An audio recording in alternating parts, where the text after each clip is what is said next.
Okay, we're here to discuss the federal trial of the United States versus Dwight York,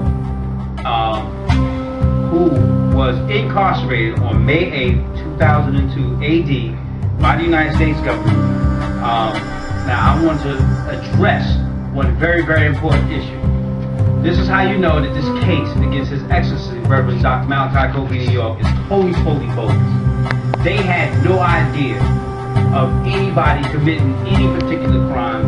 The FBI said they investigated His Excellency Reverend Dr. Malachi Kobe York for over 6 years, and they couldn't produce one videotape, one surveillance tape, one audio tape, one picture of anybody, including His Excellency, especially His Excellency Reverend Dr. Malachi Kobe York, committing one single criminal activity whatsoever. What they're leaving out is His Excellency Dr. Reverend Malachi Kobe York has actually been to the GBI headquarters to actually take a lie detector test on more than one occasion during the particular time when all of these so-called alleged acts of so-called child molestation were taking place. And that he had taken and passed a lie detector test, that FBI agents were actually invited and came to Tamarack, Michigan Lakes, and were aided in their investigations of other persons that they had warrants out for by His Excellency Reverend Dr. Malachi Kobe York.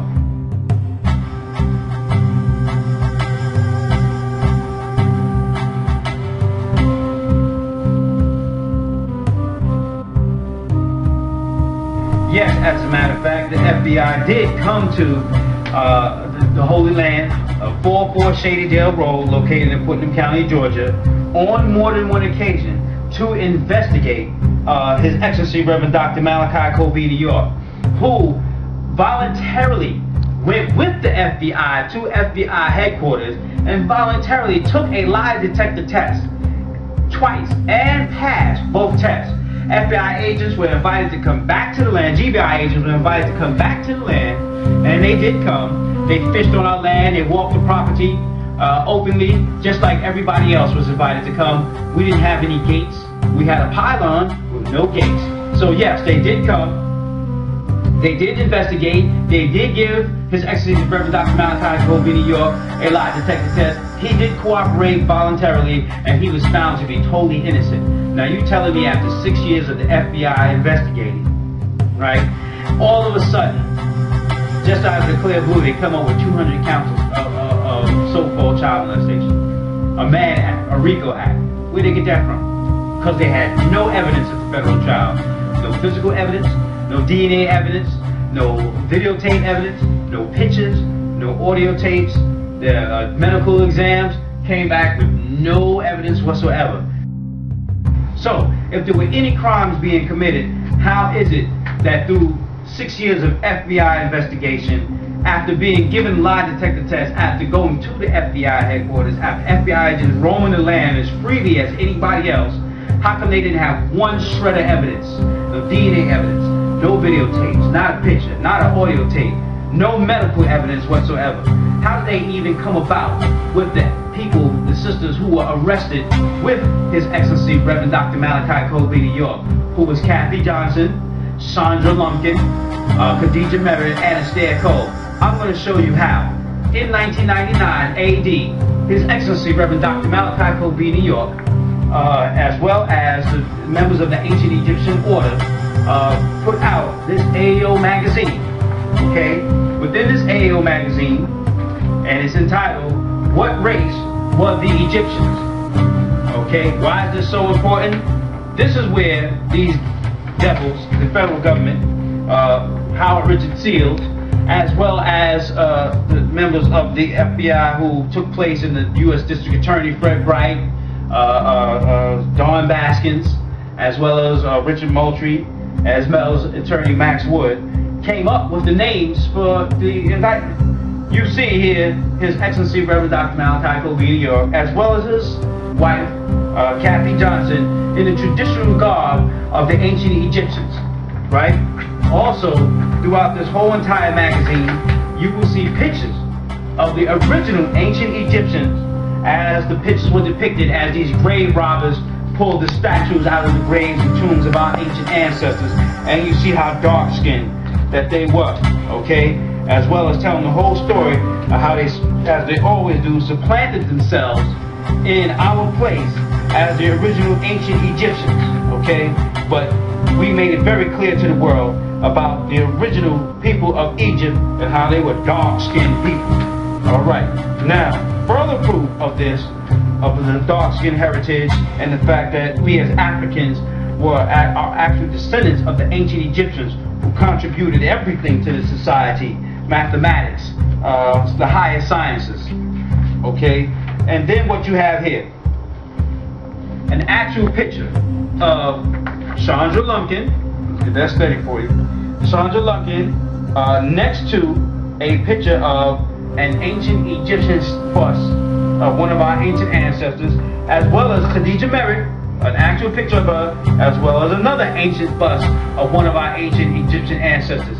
We made it very clear that this is our ancestry. How do we make that clear? Because these are actual living beings who were actually living on Tamaray as Nubians at the time, who will look exactly like the ancient Egyptians of our ancestry. This is how they came up with the names that who they was going to prosecute. They only went after these people because of the fact that His Excellency Reverend Dr. Malachi Kobe New York was bringing the facts of our ancestry to us, and that we are descendants of the ancient Egyptians. Look at that. You trying to tell me that is not an exact replica of the sister that you see in the picture, or this is not an actual replica of the sister you see in the picture? That's how close our heritage is. These are our ancestors. And it was pointed out, the devil took one good look at that and said, we got to remove these people from society. So they went after Khadija Merritt, Chandra Lumpkin. They went after His Excellency Dr. Reverend Malachi Kobe New York, as well as his wife Kathy Johnson. And the other sister that was arrested, Esther Cole, just so happens to be the daughter of His Excellency Reverend Dr. Malachi Kobe New York.